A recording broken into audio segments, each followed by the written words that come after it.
Boa tarde, bem-vindos ao estúdio do Lioncast. A gente está aqui para entrevistar o diretor pedagógico da escola, Daniel Alexandre. Bem-vindo, Daniel. Boa tarde, gente. Obrigado pelo convite. Queria começar a entrevista perguntando para o Daniel. Daniel, como que surgiu o SEDA? Ih, rapaz, isso aí é uma longa história. O SEDA, ele surge, na verdade, com aula particular, né? Porque eu dava aula particular na cidade. No começo, eu ia na casa das pessoas. Então, eu começo indo a pé, quando eu estava no terceiro ano do ensino médio. Eu ia a pé, dar aula na casa das pessoas. Depois, eu compro a mobilete. Depois, eu compro a bis. E aí eu começo a conseguir dar um pouco mais de aulas. E aí eu começo a perceber que eu estava perdendo muito tempo de deslocamento, correndo para lá e para cá de moto. Me acidentei uma vez, inclusive, para sair de uma aula para outra. E eu resolvo alugar uma sala. Uma sala no prédio comercial ali na frente da Lagoa, onde era o SEDA antigamente.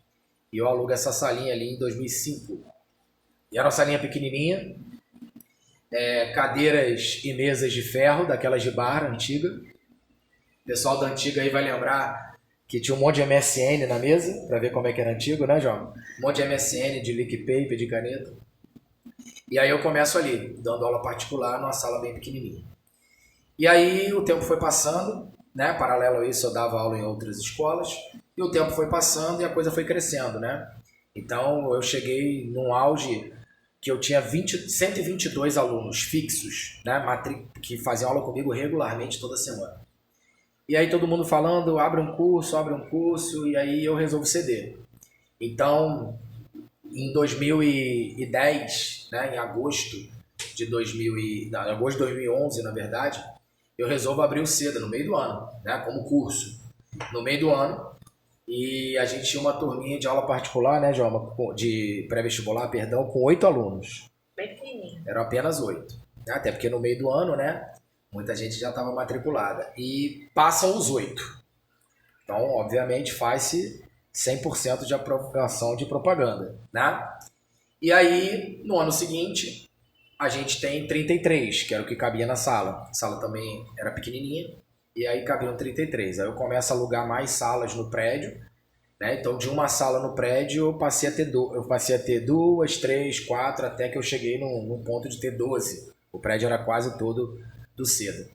E aí a gente começa esse projeto, aí eu alugo, vejo que a demanda é muito grande, eu tenho que alugar uma sala do lado da outra, arrancar a parede do meio, fazer uma obra grande para caber mais gente.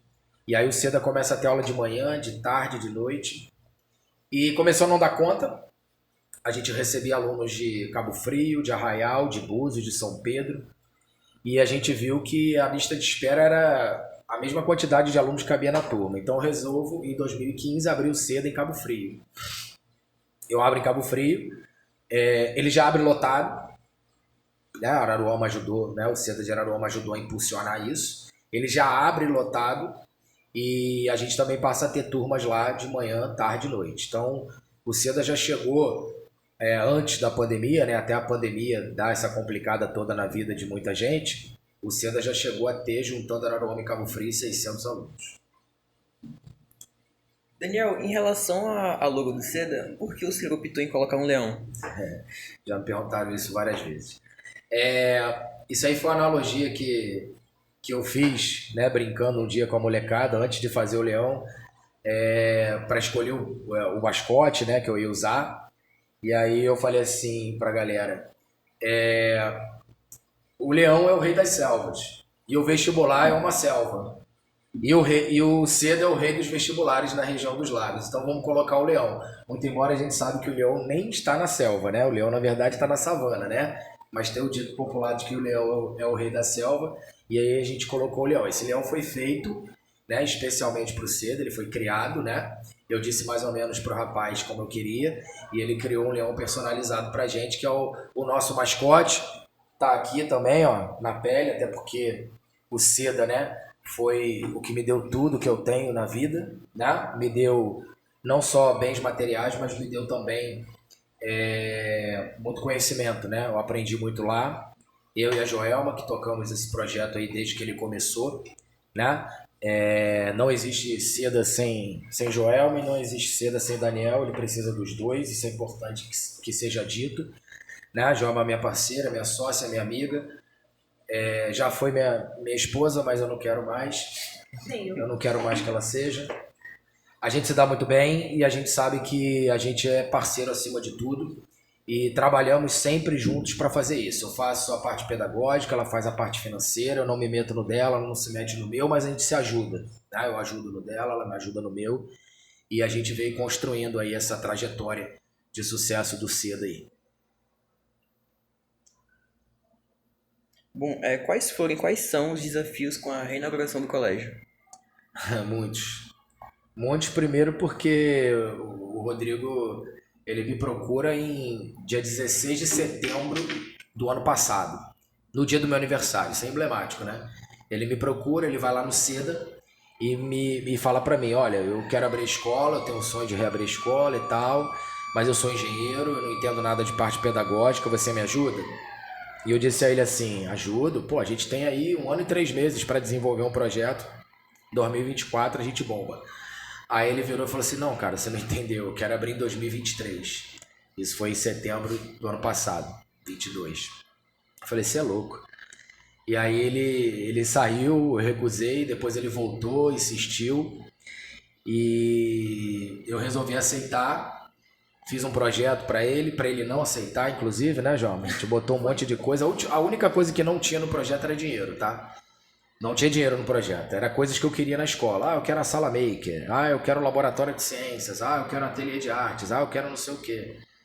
E o louco lá aceitou tudo.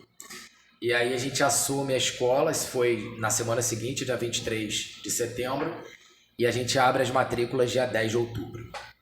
Né? Abrimos as matrículas, nossa previsão inicial para que a escola pudesse funcionar era ter 105 alunos, 15 em cada turminha, e hoje ela tem uma quantidade bem maior do que isso, graças a Deus. Mas foi um desafio, né? Uma escola de 73 anos que não podia morrer. Eu sou ex-aluno da escola, eu estudei aqui, né? Quem não sabe fica sabendo agora, eu estudei na escola. E esse desafio de perpetuar esse legado da história e não deixar esses 73 anos morrer foi muito difícil, porque a escola precisava de umas reformas pesadas, né? Ela tinha cadeiras aqui da época que eu estudei aqui, pra vocês terem uma ideia. Eu estudei aqui em 97, as cadeiras que eu encontrei aqui ano passado eram as mesmas. Você imagina a condição que estava. Muita obra para fazer, muita parte pedagógica para reformular, um projeto político-pedagógico inteiro para fazer do zero. E a gente correu bastante, trabalhou muito, saímos muitas vezes, né, João? Mas chegamos aqui 7 horas da manhã, saímos 10 horas da noite para fazer a coisa dar certo. E tem sido um desafio até hoje, lógico, e vai ser um desafio sempre, né? Porque a gente não pode parar, então todo dia a gente tem que estar fazendo o nosso trabalho e inventando coisas novas para a escola não ficar no ostracismo, né? Assim, desde que o colégio abriu, qual que foi o que você viu, que você fez durante esse tempo pedagógico no colégio, né? Tanto teve as feiras, tanto a Olimpíada, quanto cultural. Qual que foi o maior evento que você viu? Caramba, esse foi, assim, o que eu mais me extrapolei, o que eu mais me dediquei e foi o melhor. Eu não posso responder a pergunta do jeito que você fez, do tipo, qual que eu mais me dediquei? Não, isso não existe. Nós, eu, Joelma, Juliana, Rodrigo, nos dedicamos em todos, e da mesma forma, tá? Eu acho que cada evento teve a sua característica diferenciada. A Olimpíada de Matemática ela tinha uma proposta, a Feira Cultural tinha outra, a Festa Junina outra, Feira de Ciências, o Halloween que está chegando, né? Dia 28, né, João? Dia 28 de outubro. Cada um tem uma temática, uma proposta diferente. Então não dá, eles são eventos incomparáveis, tá? Não dá para comparar um com o outro. Eu acho que cada um teve a sua grandeza, né?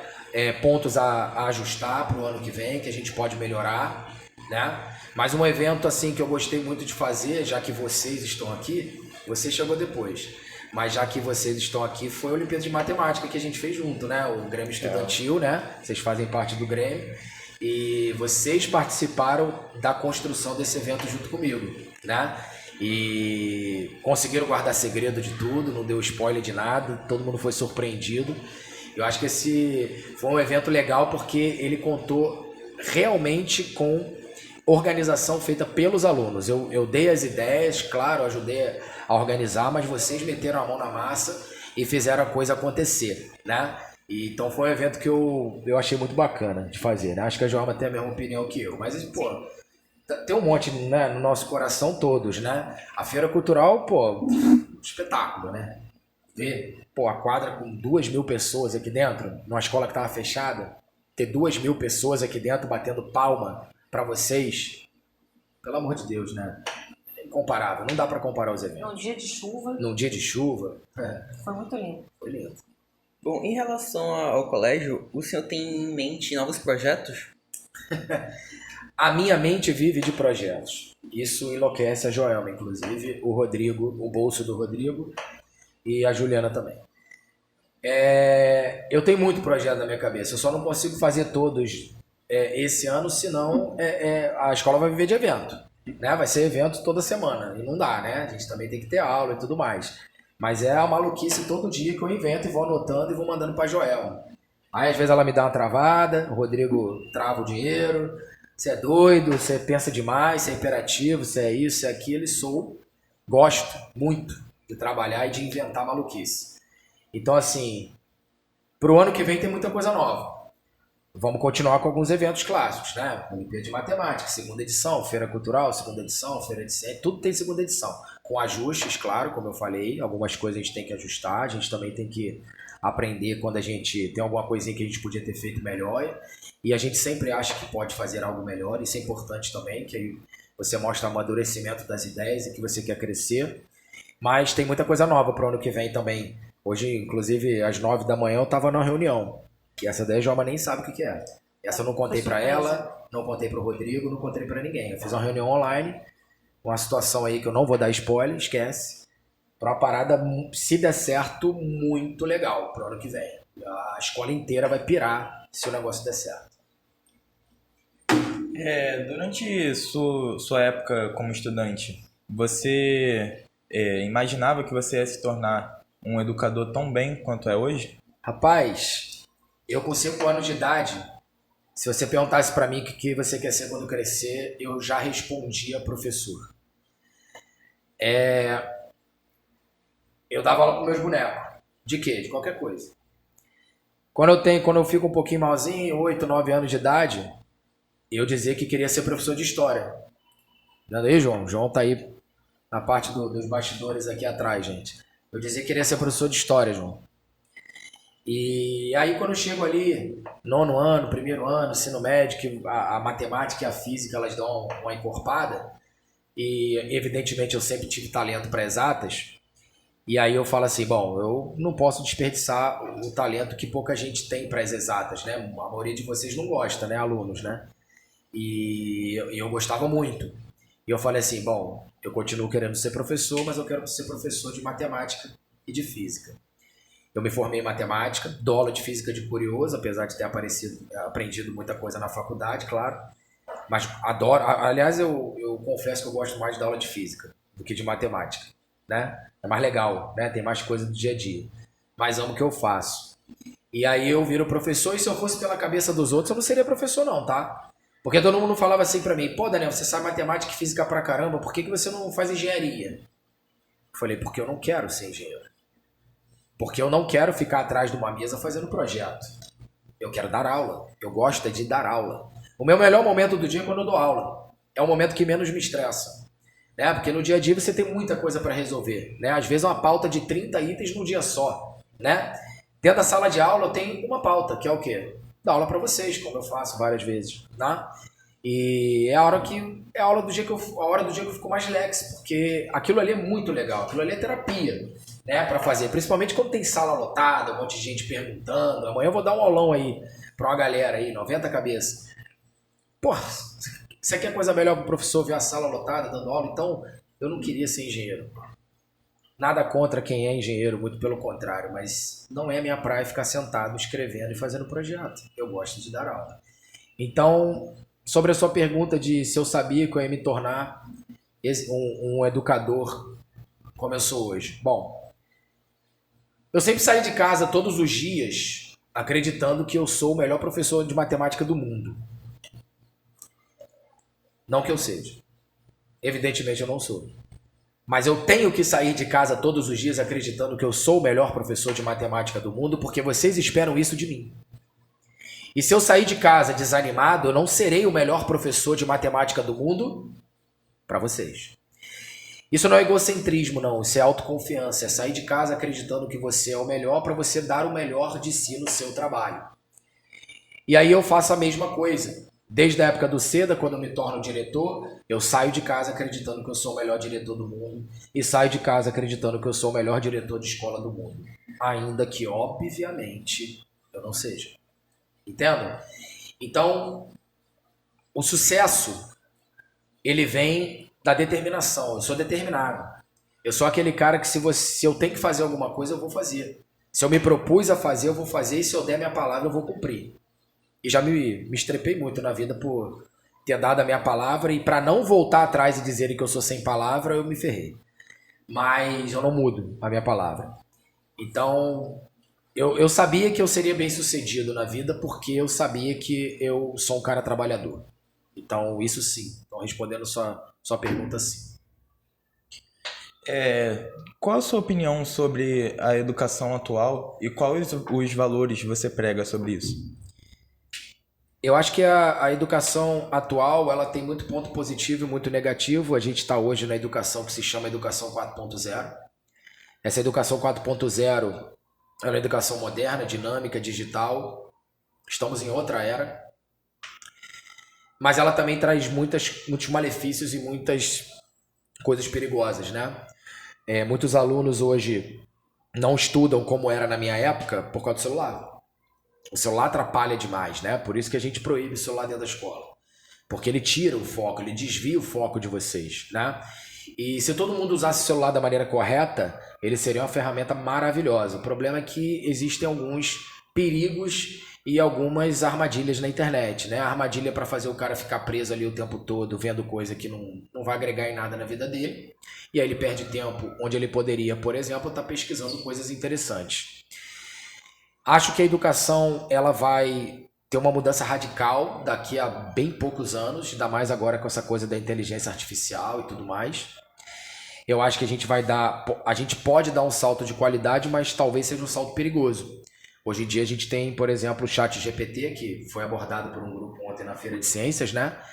E tem gente aí fazendo trabalhos inteiros até de faculdade pelo ChatGPT. E não é plágio, porque ele faz sozinho. Você não vai achar na internet, então é complicado. Então há de se ter muito cuidado com a educação, mas eu acho que ela tem tudo para crescer mais, né? Confesso que eu preferia como era na minha época, quando não tinha celular, não a educação da época, eu tô falando só do celular, né? Mas se a gente conseguir conscientizar as pessoas de usar o celular da maneira correta, né? O João que tá aqui gravando usa muito pro Kahoot, né, João? Ele faz muito Kahoot, né? Que é aquela coisa de dar aula gamificada para as crianças e tal. Isso eu acho muito legal, muito maneiro. Mas, por outro lado, as crianças ficam ali desesperadas querendo olhar o WhatsApp. Isso me preocupa. Mas eu vejo que isso, para a educação dar certo, tem que ser uma soma de pequenos esforços dia a dia de todo mundo para que a gente faça uma educação melhor. A gente tenta fazer a nossa parte. A gente acha que tá dando certo até aqui. Bom, quanto o incentivo familiar contribui na vida do jovem além do ambiente escolar? Totalmente. Se não fosse pelo incentivo familiar que eu tive da minha mãe, eu não estaria aqui hoje. A minha mãe bancou meus estudos, a minha mãe que apostou em mim porque ela sabia que eu tinha potencial, né?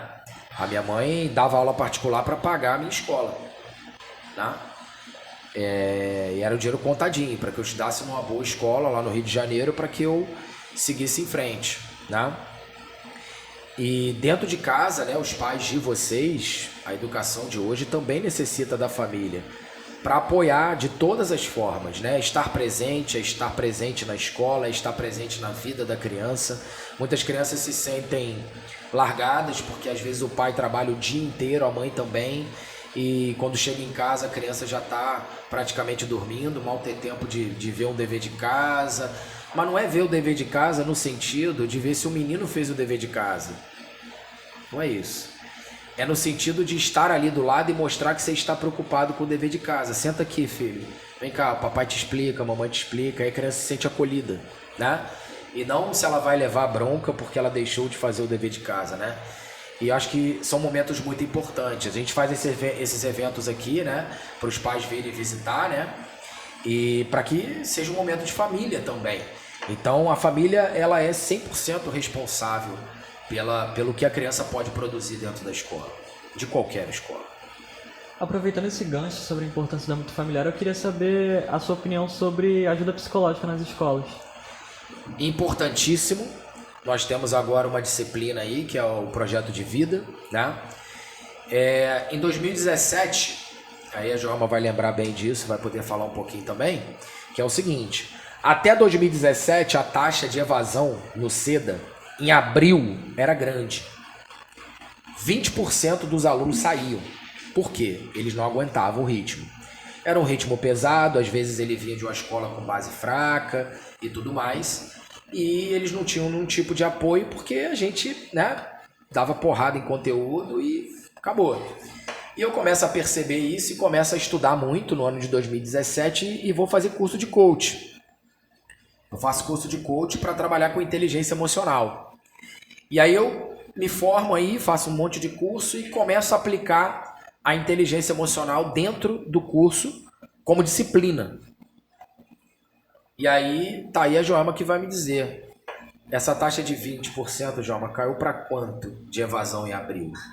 É surreal quanto que ela caiu. Eu não vou lembrar agora um valor. Ela cai para quase zero. Pra vocês terem uma ideia. Não tem como mensurar. Foi muito. Foi muito. Por quê? Porque o aluno começa a se sentir acolhido, eu dou essas aulas, a galera se expressa, se solta, às vezes me procurava individualmente, muitas das vezes até, e se sentia acolhido e se sentia mais capaz, se sentia mais motivado, tá? Que é o que a gente faz aqui também nas aulas de projeto de vida, que é a nova disciplina da BNCC. A gente tem uma sala exclusiva para isso, vocês têm aula lá toda semana. E colocamos inclusive as psicólogas, né, da escola para dar essas aulas.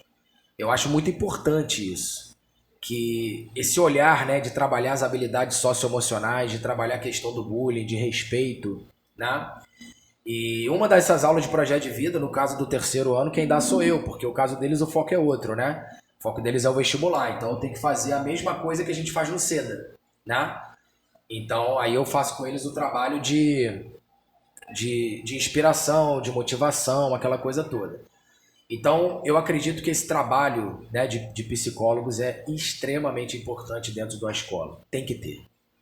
A gente sabe qual que é o legado que o Araruama, não só o Araruama, mas como o Daniel, deixa na vida dos seus alunos, né? Passando em vestibulares, seja em outros testes. Mas qual que é o legado que os alunos deixam na vida do Daniel?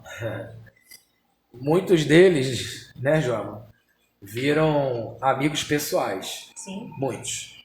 De frequentarem a nossa casa. Frequentar, né? dormir. Frequentar, dormir. Frequento a minha, a dela, a nossa, quando éramos casados. Então, assim... Só para vocês terem uma ideia, tem um fato curioso sobre isso. Eu não conhecia o Rodrigo e o Rodrigo não me conhecia. E aí o Rodrigo, com a vontade de abrir escola, numa conversa informal com um amigo dele, esse amigo dele era meu amigo em comum.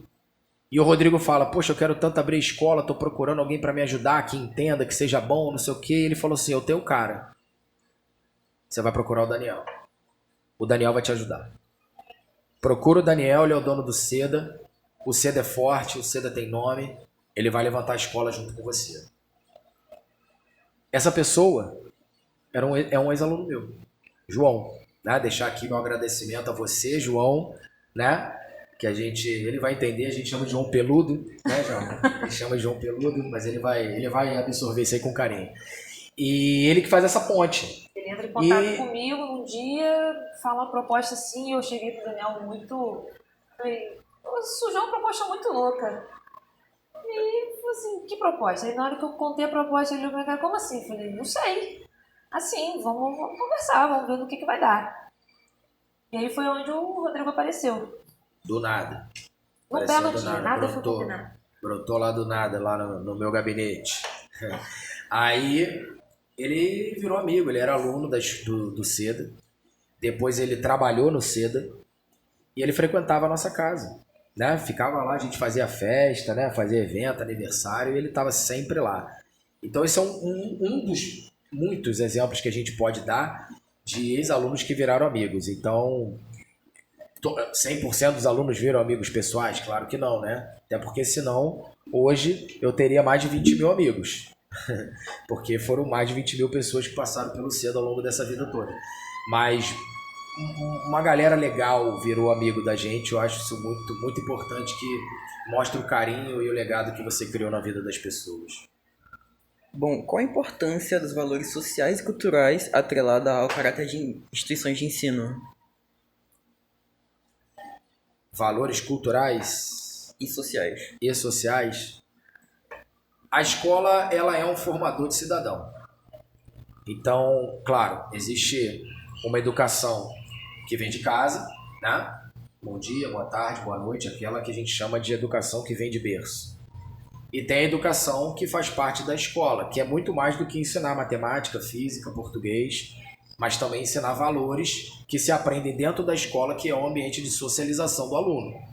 Então, acima de tudo, o aluno está aqui para socializar, porque isso é importante para a formação de cidadão dele. Imagina se todo mundo estudasse em casa sozinho com os pais. Ninguém ia socializar. E a gente se preocupou muito com isso, de criar uma escola que fosse forte, bem forte, como o CEDA é e sempre foi, mas acima de tudo que fosse acolhedora e que desse valores a esses alunos de que a coletividade é muito importante. Então a gente ensina coisas aqui para vocês com determinados eventos e maluquices que a gente faz que talvez vocês não percebam, mas vocês estão sendo ali educados, né, vamos dizer assim, para algo que você pode usar na vida. O próprio acampamento radical parecia uma bobeira. Uma brincadeira de dormir na escola, de jogar isso, jogar aquilo, queimado, não sei o quê, parará, parecia só brincadeira. Mas aquilo ali fazia parte de uma socialização de alunos que, quando eles foram divididos em equipes, e eles não sabiam disso, né? Mas quando eles chegaram e foram divididos em equipes, eram alunos que nem se falavam dentro da escola. E você tinha aluno ali de 6º ano, 1º ano, que o recreio nem é junto, o intervalo não é junto. E eles tiveram a oportunidade de passar a se falar, se conhecer, e hoje você vê eles se falando na escola. Num evento que parecia brincadeira. A mesma coisa a gente fez na Olimpíada de Matemática, não foi? Quando a gente dividiu a galera em equipe, a gente fez isso. E eu falei pra vocês, vão virar amigos. Não deu outra, não foi? É isso. Então a escola tem um papel social, cultural de extrema relevância.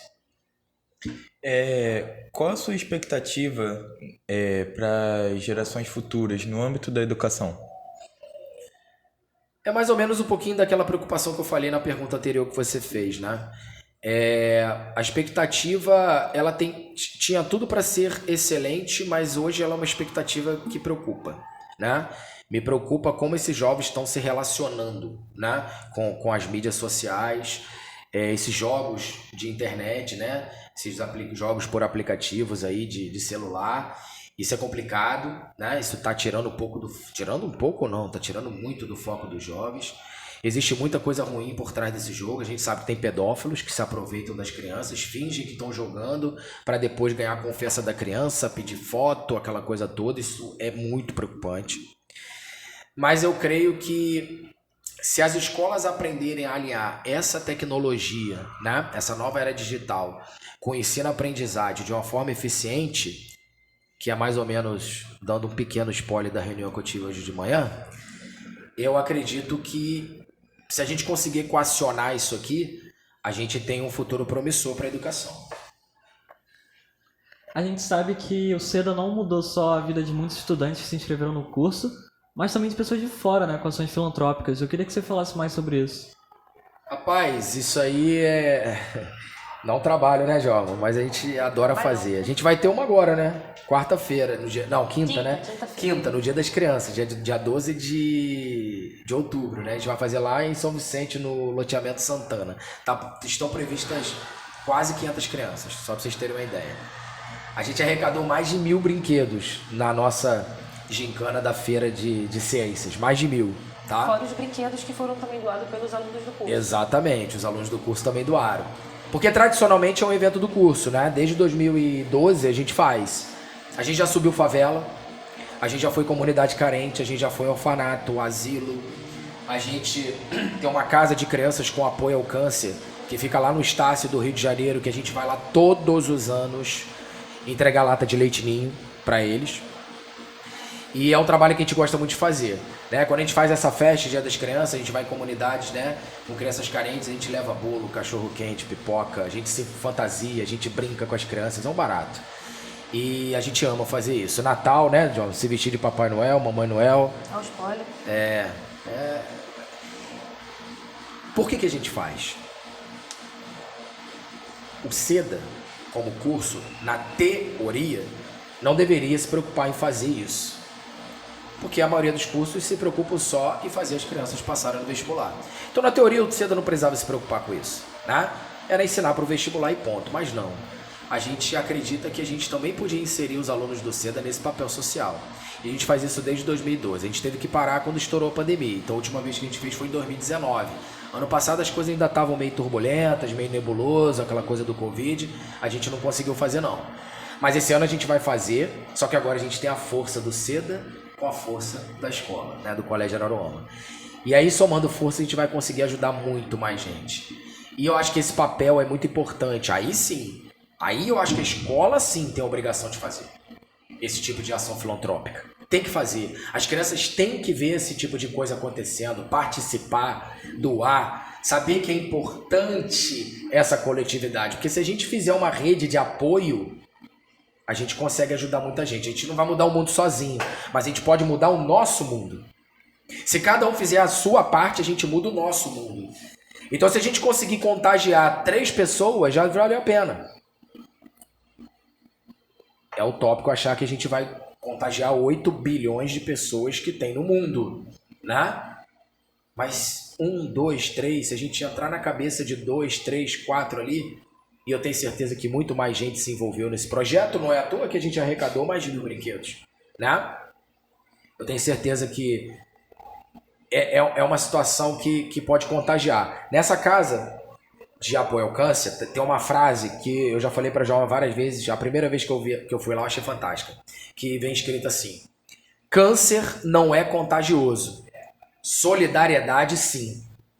Então as pessoas às vezes veem uma criancinha, tadinha, com a cabeça raspada, cabeça raspada, é um preconceito idiota, né? Coitado, é como se ela fosse transmitir câncer para alguém. Mas a solidariedade sim é contagiosa, então a gente tenta contagiar pessoas. Para fazer isso, fazemos com maior amor e maior carinho, pode ter certeza disso. A gente sabe que a reabertura do colégio teve muita importância na cidade. Eu queria saber se, na sua opinião, acabou que o panorama educacional da cidade mudou, impulsionou. É muita pretensão a minha achar que eu, Rodrigo, Joelma, o Colégio Araruama sozinho mudou, Juliana, mudou o panorama da cidade, pelo amor de Deus. A gente não quer mudar o panorama de nada. A gente quer mudar a realidade do Colégio Araruama. O Colégio Araruama fechou. O Colégio Araruama não funcionou em 2022. O Colégio Araruama tem 73 anos de história e em um desses ele teve o ano interrompido. Isso é lastimável. A gente quer mudar o panorama do colégio. Se as pessoas na cidade admiram o trabalho que a gente faz, ótimo. Ficamos felizes demais. Estamos recebendo novos alunos, provavelmente pelo que a gente fez esse ano. Ok, maravilhoso. Ninguém aqui é hipócrita também de dizer que não é importante para a escola ter mais aluno. Mais aluno sim, mas também não precisa entupir também não. Porque a gente também não quer uma escola entupida. Mas é claro que a gente fica feliz de saber que tem gente que está procurando a gente, mas que nós mudamos o panorama da cidade, não. A gente apenas fez uma escola diferente. Isso sim, isso eu posso te responder que eu acho. Nós temos uma escola diferente. Nós temos um colégio hoje que acredito que a cidade inteira já percebeu que é o colégio mais forte que tem na região dos Lagos inteira, em termos de ensino, mas eu acho também que eu tenho certeza que ele é o mais acolhedor também. Aqui é muito legal. Tem regras? Tem regras. Às vezes eu fico bravo, às vezes eu puxo as orelhas, puxo. Mas é muito legal estar aqui. Muitos de vocês chegam aqui 7 horas da manhã e saem 9 horas da noite. Vocês ficam aqui porque vocês querem. A gente não obriga vocês a ficar aqui. Mas vocês gostam de estar aqui. Isso é um sinal de que é uma escola legal, que é uma escola acolhedora. Porque uma escola que não é acolhedora, você quer ir lá, assistir tua aula e ir embora logo pra tua casa. Vocês querem ficar aqui, cara. A gente joga bola do nada. No belo momento pega uma bola e a gente vai lá jogar bola junto. De repente aparece um futebol de sabão do nada, num dia aleatório, um churrasco, um acampamento radical, um passeio. É isso. Então, a gente só quer mudar a realidade do Colégio Araruama. Isso é o que mais importa pra gente. Para encerrar a entrevista, eu queria saber se o Daniel se vê aqui até os 100 anos da escola. Os 100 anos meus ou da escola? Da escola. Vamos lá. Matemático como sou, farei contas. 73 anos, faltam quantos, Joma? Para 100? Matemática você. Joma de humanas. 73 anos, faltam 27 para a escola fazer 100 anos. Eu sempre disse, quando eu atendi os pais ano passado para fazer matrícula, e falei para o Rodrigo, que o meu plano era ficar aqui até a escola fazer os 100 anos. Eu quero participar dos 100 anos da escola, que me conhecendo como você já me conhece, e conhecendo a Joelma também, que quando eu dou uma ideia, ela faz a ideia crescer, aí eu falo que quero fazer uma festa, vira um mega evento, né? Parece o Rock in Rio. Não que eu não goste, eu gosto pra cacete. Só que eu boto na conta dela. Falo, faz isso e se vira. E ela inventa outra, eu falei, ótimo, adorei, bora, bota pra tocar. Ela vai comprando as coisas, vai ornamentando e fica barato. O Halloween vai ser o caos, né? Porque, então, se vocês subirem lá na Secretaria do Cedo agora, vocês só vão ver morcego, aranha, abóbora, bruxa, enfim. Tá levando a sério ela. Eu quero estar aqui na festa de 100 anos, que vai ser uma festa de arromba. Você já me conhece a gente o suficiente para saber que será, né? E daqui a 20... Eu tô com 41 anos hoje, tá? Eu sei que eu tenho essa cara de 25. Não se assusta, eu tenho 41, não. tá bom? Joelma, 43. Com certeza. Então, o que acontece? Eu vou estar com 68 anos. Com 68 anos, eu acho que eu já vou ter deixado um legado aí na educação, já vou ter ajudado muita gente, vou ter dado muita aula, não pretendo parar de dar aula. E eu vou estar cansado, né? Eu acho que eu já vou poder descansar, porque eu dou aula desde os 18 anos de idade. Serão 50 anos dando aula. Talvez eu já esteja um pouquinho enferrujado, um pouquinho gaga. E aí, meu irmão, eu vou comprar um sítio aí, criar uns bichos, umas plantas, que é meu projeto de velhice. E vou fazer, João, a minha faculdade de História. Mas não é para dar aula. Eu não quero dar aula de História. A faculdade de História é satisfação pessoal. Eu quero fazer para mim. Entendeu? Porque eu amo História. Mais do que matemática e física, acreditem. Eu quero estudar História para mim. Não é para dar aula. Então, eu quero descansar. Então, sim, eu pretendo estar aqui nos 100 anos da escola, não os meus, ok? Deixar isso claro. E eu nem vou chegar até lá, creio eu, com esse ritmo de vida louco que eu levo. Mas quero estar aqui, faço questão de estar aqui presente e participar desse centenário do Colégio Araruama. Então é isso, obrigado pela entrevista. Eu, em nome do Grifo, agradeço pela sua presença. E é isso. Fala, pessoal, aí o que é o Grifo aí. O Grifo é o Grêmio que foi reativado da escola. Foi reativado depois de quanto tempo, você sabe? Não existia Grêmio na escola há muito tempo. Aliás, muita coisa aqui na escola foi reativada agora, né? O Grêmio Estudantil, o Laboratório de Ciências estava fechado desde 1988, filho. Pra você ter uma ideia. Quando eu estudei aqui, era uma porta fechada com cadeado, tá? Então, assim, a gente reativou muitas coisas legais, né? O desfile de 7 de setembro, a banda, o Grêmio, né? Sim. Tanta coisa legal e outras que a gente criou, coisas que nunca tiveram na escola, sala make, o estúdio. Onde se imaginaria ter um estúdio na escola, né? Ainda mais quando eu estudei aqui em 97, ninguém nem falava disso, né? Estúdio só existia dentro da rádio, né? Mas ficou muito legalzinho, né? A gente vai melhorar ele pro ano que vem, a gente vai trocar ele de espaço, vai ficar um barato. Eu queria falar, cara, pra gente finalizar, que a gente tá feliz, tá? A gente trabalha muito. Cansa. Hoje eu tô cansado. Hoje tem a peladinha dos pais, eu não vou participar, tá? Eu tô muito cansado. Até porque amanhã eu tenho que dar aula de manhã, tá? A galera tá chegando Enem e tal, tem que ajudar. Essa reta final muito difícil pra mim e pra Joelma, por causa do cedo e por causa da escola. Mas a gente tá feliz, cara. E isso aqui é uma parceria. No meu caso da Joelma, né, do Seda, que deu muito certo, e a gente vai ser sócio e parceiro até morrer, quando ela morrer, claro, ela vai morrer primeiro. A gente vai ser sócio a vida toda e vamos continuar tocando esse barco aqui em qualquer lugar do mundo, tá? Somos parceiros aqui na escola, junto com o Rodrigo e com a Juliana. E não existe nada que alguém consiga fazer sozinho. Vocês estão entrevistando a mim porque eu sou mais bom de papo, talvez, porque eu seja mais articulado. A Joelma nem gosta de falar. Para botar a Joelma aqui foi um custo, vocês viram que ela não, né, não gosta. Mas é só por isso que vocês estão me entrevistando, porque a Joelma teria as mesmas coisas para falar. E não existe Seda sem Joelma.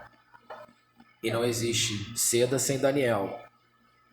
A Joelma não vai conseguir, entendo o que eu vou falar, viver sem mim, nem eu viver sem ela.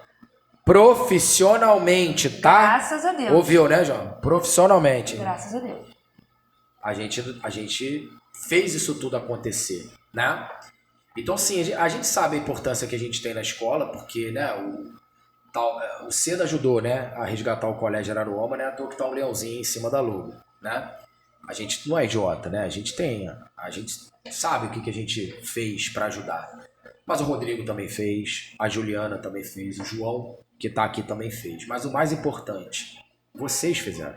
Acreditaram na gente. Vocês e os pais de vocês acreditaram na gente. Vocês abraçaram a causa. Vocês, inclusive do Grêmio, mais ainda, que vocês abraçaram um BO que nem deveria ser de vocês.